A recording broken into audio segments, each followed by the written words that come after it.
Hey, what up, YouTube? CC here today, and it is Tuesday, and I had a request yesterday, and it made me sort of think about maybe a bit of a series, right? A series for you guys, where you guys can ask me questions to, hey, show us this. What do you think about this? Can you do a video on this?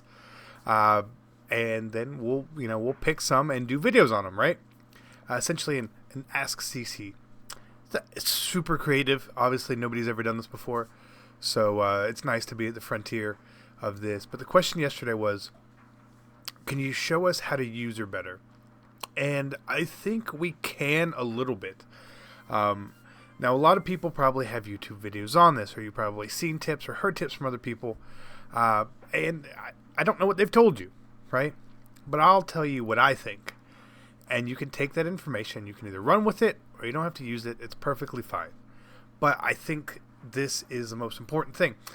You may not like all the things we have to say about this, and that's okay, right? So for the sake, we're going to pick cover 2, and we're just going to, it doesn't really matter what they're running, right? It doesn't really matter what they're running.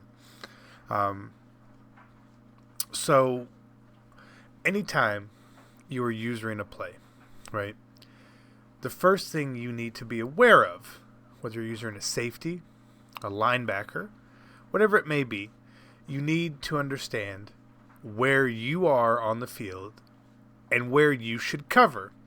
And it's never been more important than this year. With the way that zones play, a lot of times your players they're really taking their sections or their spots on the field very well.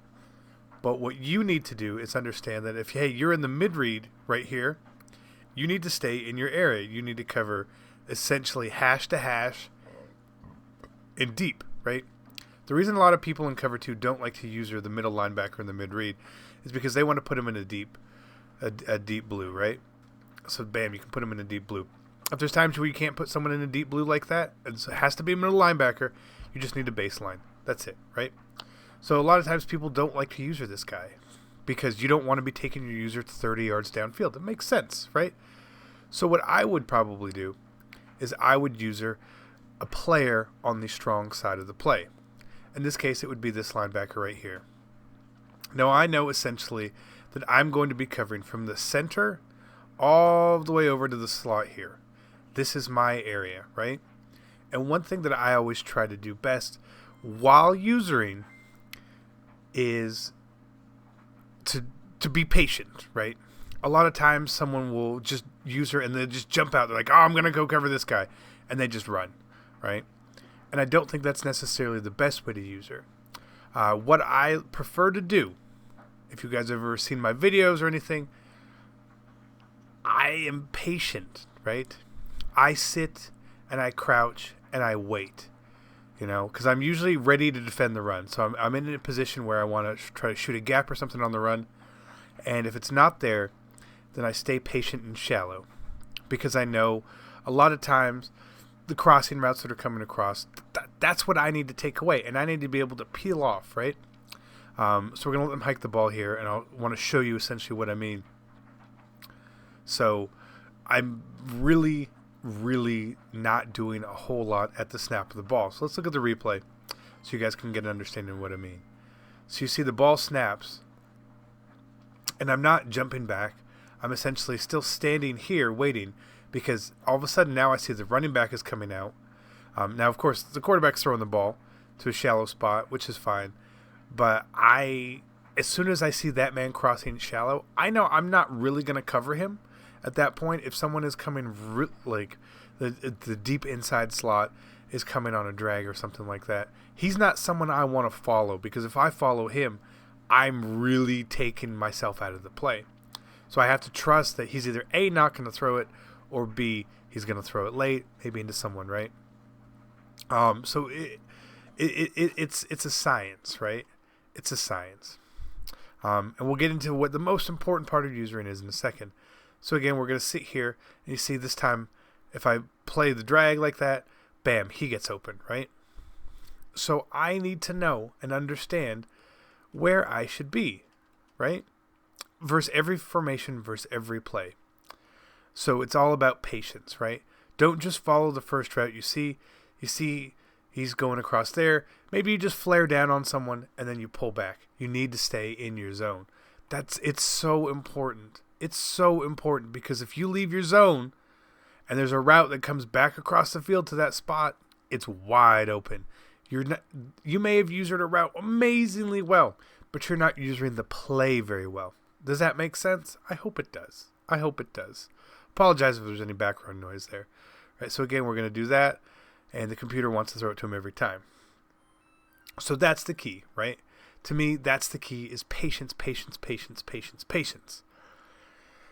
Now, something you can't be taught with usering is play recognition, right? And we're talking about two sets of play recognition here. One, what people are actually calling, right?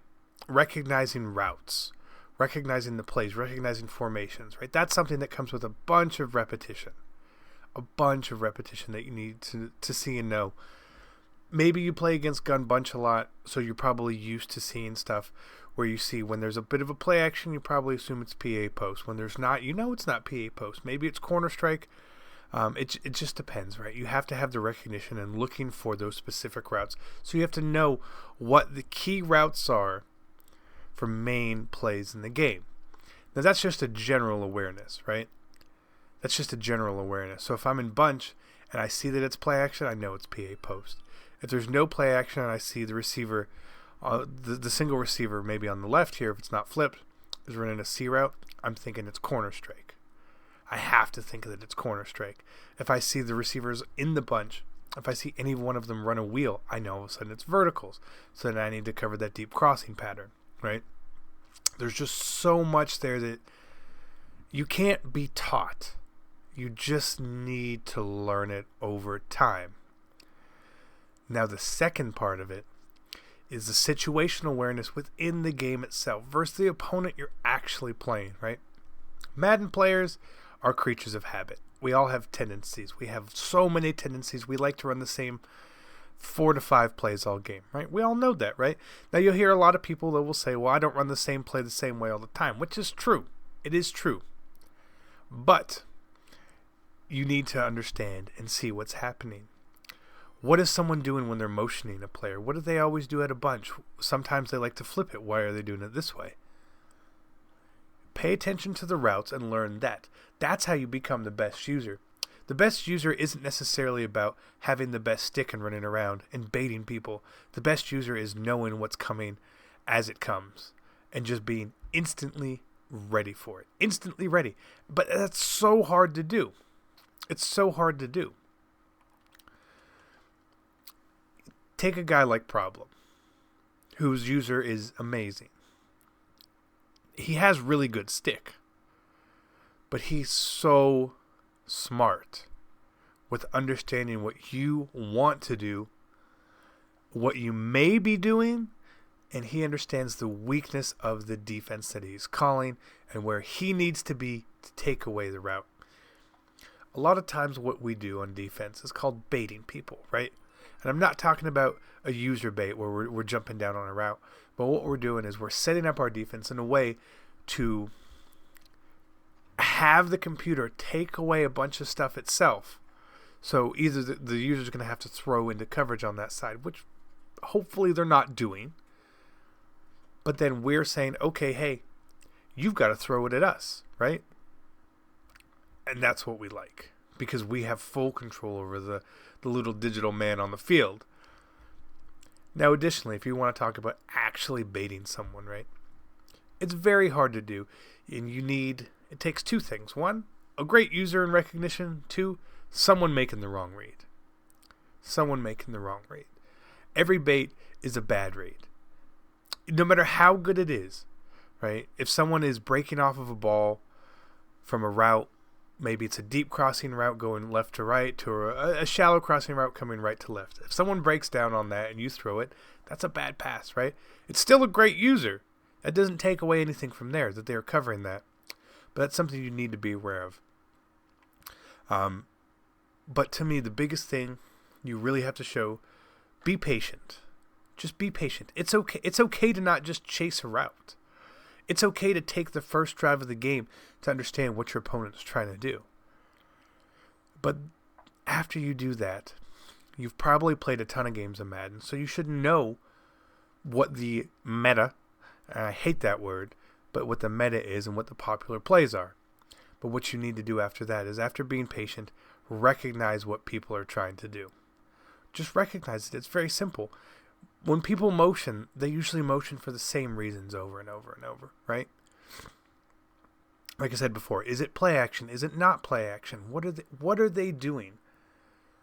That's something that you can't be taught, but you need to get there. And if you want to be a high-level Madden player, I'm not saying a competitive player, I'm not saying you want to win a tournament, I'm just saying if you want to be high-level, you need to do this, and you need to be aware of what your opponent is doing.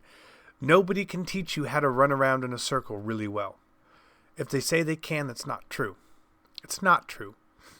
But what we can do, and I know this isn't concrete information you guys are going to be able to take in and just all of a sudden be better. It takes time and it takes work. A lot of these guys who have really good users have been playing Madden for a long time. Thousands and thousands and thousands of games played. You're not going to get there in one day. You're not going to get there in 1 week. You may not get there in 1 month. But if you really try to be patient and you start to really recognize what an offense is doing versus you, that's when you're going to win. So again, thank you guys for coming here. If you guys have any other suggestions, please put them down in the comments. If you like a suggestion you see in the comments, drop a little thumbs up on the comment, or, put your own comments, or whatever it is you guys want to do. Let me know so I can actually see what you guys want to see next. I'm not going to give you guys fluff videos, really, I want to give you my true perspective, I'm not going to lie to you guys, right? If you guys ask me how to do something and I tell you it may be too hard for you, I'm going to let you know, right? That's just the way it is. You're always going to get the truth and you're going to get facts on this channel, from my opinion, right? Someone could disagree with me. It's fine. You're allowed to disagree. Everyone has an opinion. It's a world we live in. I'm not going to get mad at it, but I want to help you guys little by little, whatever it is, whether it's Mutt, whether it's Madden. They're different. They're different, so you guys know. But thank you for stopping by. I appreciate it. I'm CC, and I'm out. Peace.